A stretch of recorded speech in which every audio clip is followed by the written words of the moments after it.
конце выпуска о новостях спорта. В детско-юношеской спортивной школе Мирного прошел открытый республиканский турнир по вольной борьбе. В течение 2 дней спортсмены боролись за звание чемпиона. Подробности далее.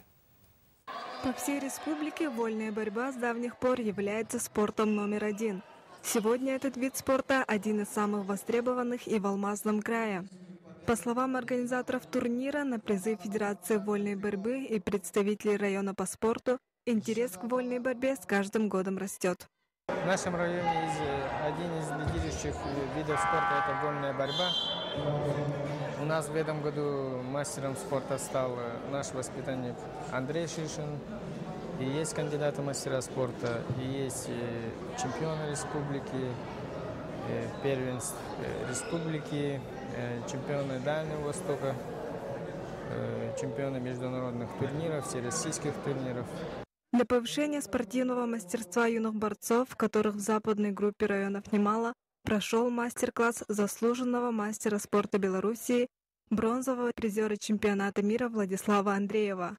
Титулованный борец показал юным спортсменам свои фирменные приемы и рассказал, как становятся мастерами спорта.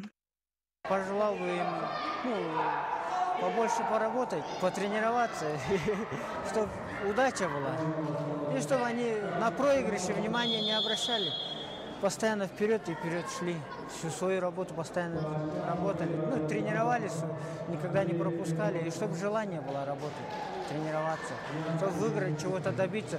У каждого должна быть цель, своя цель, и к нему надо идти.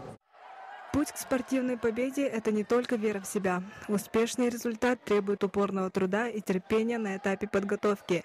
Поэтому на соревнованиях побеждают спортсмены, обладающие не только физической силой, но и силой воли.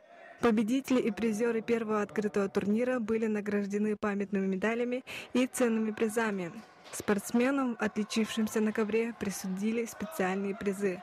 Обладателями домашних кинотеатров стали Кеша Иванов и Сафрон Осипов из Сунтарского района, а также Дархан Сидоров и Эрлан Токтосунов, представители Мирнинской школы вольной борьбы.